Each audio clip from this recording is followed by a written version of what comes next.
Weris, pink mineral, Pico-Trade, yan mga hindi nawawala sa akin. Pero yung pabahong kasi ginagawa, yung preparation mo ng mula recovery hanggang maikarga yung ibon.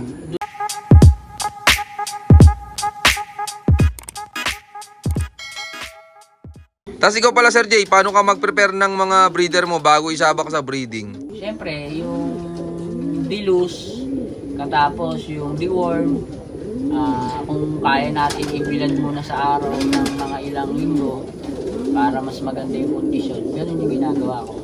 Kaya mas maganda yung breeder na flyer mo.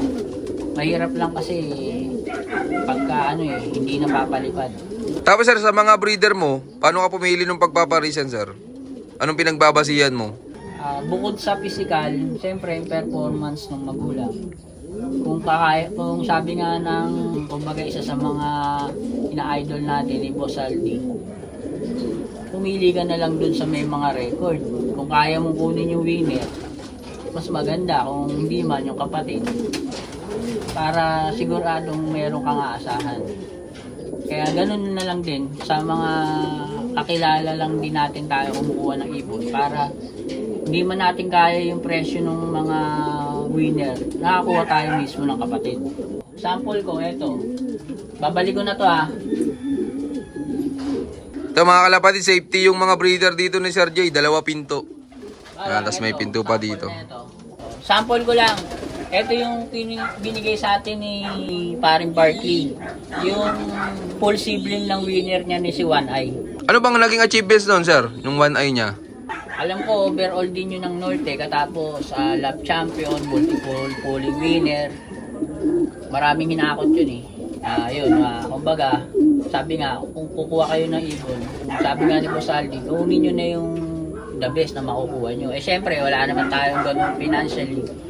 So, may mga kaibigan tayo na hindi nagdadamot sa atin. Ganun lang yung nangyayari. Kumuha na sa kaibigan natin. Bali, eto kasi, yung pair na to, ito yung pinahiram sa atin at saka binigay ni Boss Aldi. Yan. Oh, galing pala kay Saldi Garcia to mga kalapatid. So, Ayan. Binigay niya sa akin yung hen, pinahiram niya tayo ng cap. oh, ang bait ni Sir Saldi Garcia, ano? Yan. Kasi ito naman yung pairing na ginawa ni paring Russell, yung drop across ng Tintin. Yan. Ano nga achievement sir ni Tintin yung ibon? 10 Tacloban, 10 overall, super set winner. Ginawa niya yan nung time na hiniram niya sa akin si Tintin. Ako naman ang gumawa. Naglabas na ng magandang record din to kay Peter Paul Antonio. Shoutout sa'yo paring Russell at kay Peter Paul dyan. Ginawa ko, kinopya ko lang yung ginawa nila para masubukan ko naman. Yun, yan. Good luck kay Sir Jay. Tapos Sir Jay, pwedeng may pasyal mo kung may sa Flyers Slope mo ulit. Pwede naman. Yun, tara, samahan nyo kami mga kalapatids. Let's go.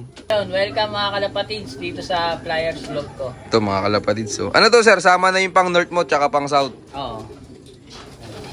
Nag-iilaw din si Sir Jay. Oh. Ano Sir Jay, may oras yung ilaw mo sa ibon mo? Oo.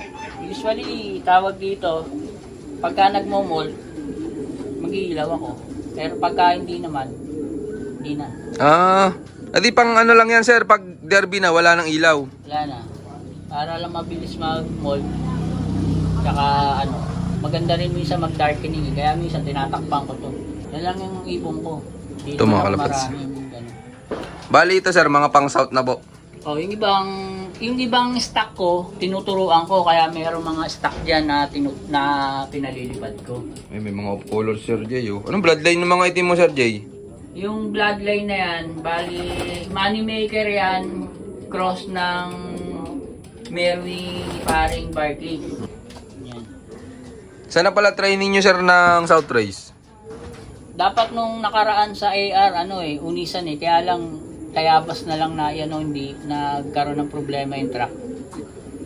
Sa Tayabas yung huling bitaw. Sa BBC, hindi pa ako nagkarga Ngayong South Race sir, anong gagamitin mong diskarte? Yung last South ulit na gamit nyo sir? Wala, hindi naman ako nagbabago ng kada katapos nung karera, hindi mo na pinapalitan sir yung diskarte mo? Hindi na ako masyado. Nag-a-adjust lang tayo, depende sa kumbaga sa kondisyon ng ibon. Pero yung sistema, yung anong ginagawa natin, yun na yun. Mahirap magpabago-bago Isa sistema mo sir ng North tsaka South? Halos, nag-iiba na lang yan, depende nga sa sa kondisyon na ng ibon. Pero maganda lang, kumbaga natural. Shoutout kay Tolome. Yan, ginagamit natin yung 5-in-1 ni Ariel Tolome. Para sa Bob, shoutout sa'yo. Tapos sir, kapag derby na pala, anong mga gamit, supplements dito sa loop mo? Usually ako, yung lang honey, gumagamit ako. Yung gamit natin, yung kay A, sa Kino na honey.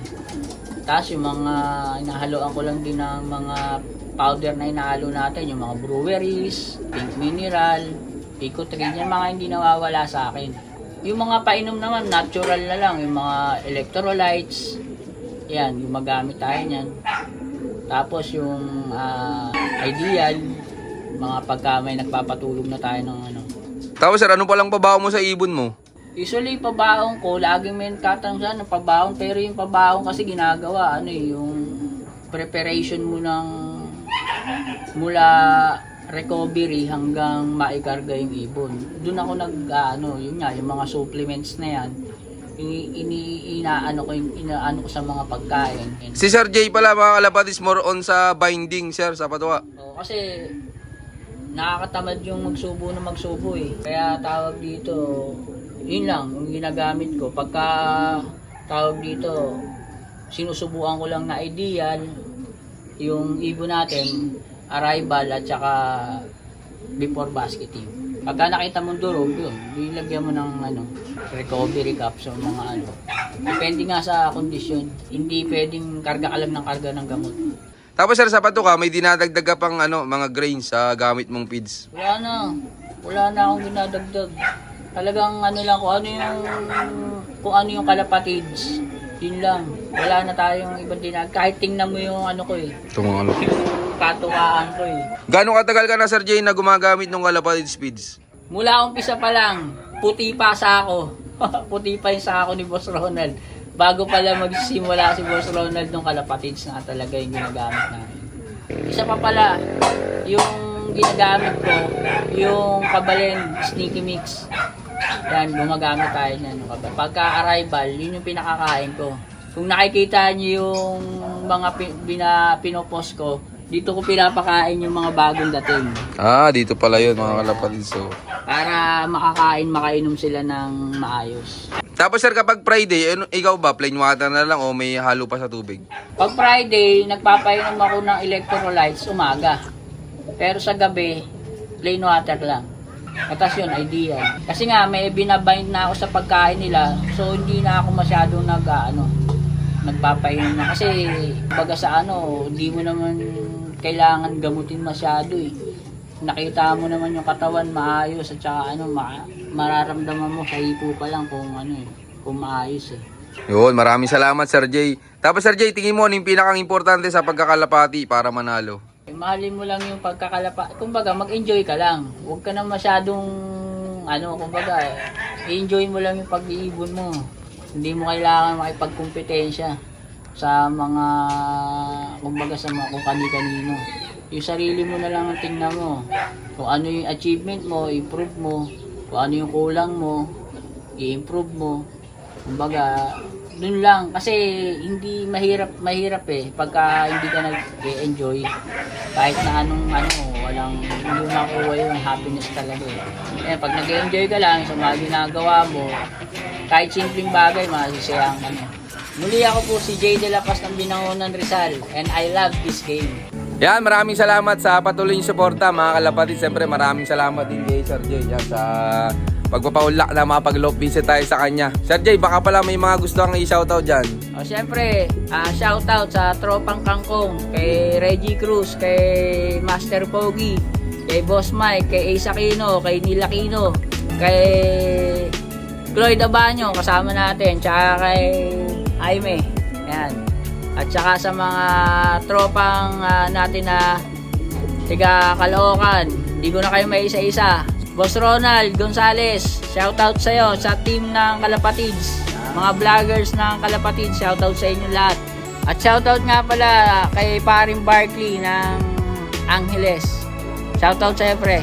Yun, shoutout nga pala sa Team Pila. Yan, sa natin, sa area natin. At saka sa tropang Caloocan, kila Pops J, kila paring Jimmy, at saka kay pare Ryan at kay Kuya Dick. Yan, shoutout din kay Boss Ronald. Maraming salamat po sa suporta sa amin. Sa napakagandang pins natin, kalapatids. At saka shoutout kay Brother Ace, kay Brother Neil, kay Boss Reggie at kay Master Pogi at kay Boss Mike. Shoutout sa tropang Kangkong at saka sa kay Boss Ronald. Kalapatid. Yan, shoutout sa inyo lahat mga kalapatids. Maraming salamat sa solid yung suporta. At syempre, abangan nyo pa yung mga susunod kong follow pieces sa'yo na keep watching and God bless you all. Thank you.